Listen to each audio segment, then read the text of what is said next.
भारत की राजधानी दिल्ली से सटे झोपड़ियों में रहने वाली एक गरीब प्रवासी महिला सैयदा ने 30 वर्षों में 50 से अधिक नौकरियों के लिए संघर्ष किया।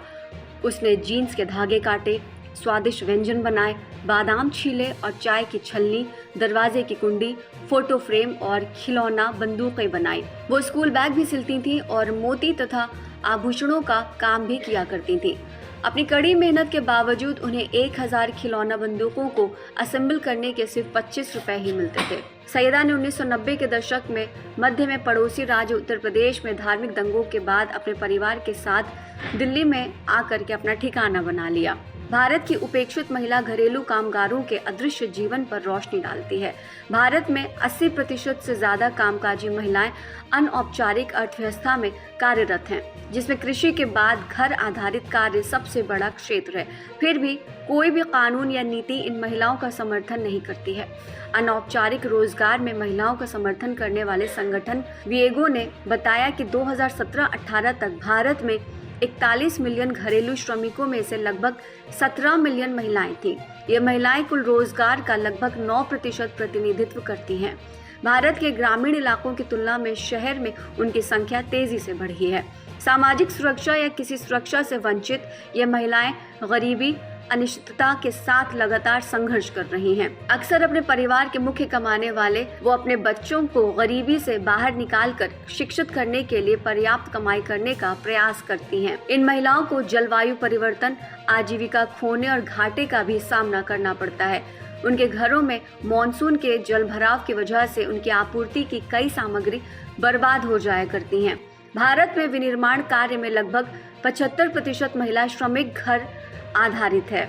कोई नहीं जानता कि उनके काम के लिए इतनी कम दरें कौन निर्धारित करता है। कोई भी निर्देश, प्रशिक्षण या उपकरण प्रदान नहीं करता है।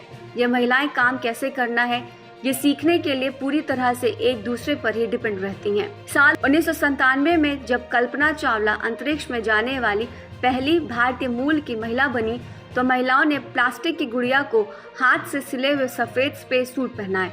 1999 में क्रिकेट विश्व कप के दौरान उन्होंने सैकड़ों सस्ते फुटबॉल सिल दिए। 2001 में दिल्ली में एक मंकी मैन द्वारा लोगों पर हमला करने की वायरल अफवाह ने यातायात चौराहों पर बेचे जाने वाले प्राणी जैसे मुखौटों की मांग को बढ़ावा दिया। चुनावों के दौरान उन्होंने राजनीतिक दलों के लिए झंडे, चाबी के छल्ले और टोपियां बनाई। जब स्कूल फिर से शुरू हुए तो उन्होंने क्रेयॉन और स्कूल बैग और जिल्द वाली किताबें पैक कर ली। कई महिलाओं को महीने में 20 दिन से अधिक घर आधारित काम मिलना भी मुश्किल लगता है।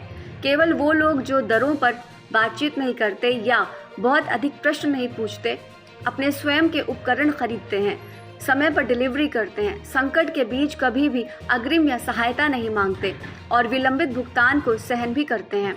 वो आसानी से काम ढूंढने में सक्षम भी हो जाते हैं। 1990 के दशक तक रेडीमेड कपड़ा उद्योग ने कई काम घरेलू कामगारों को आउटसोर्स कर दिए।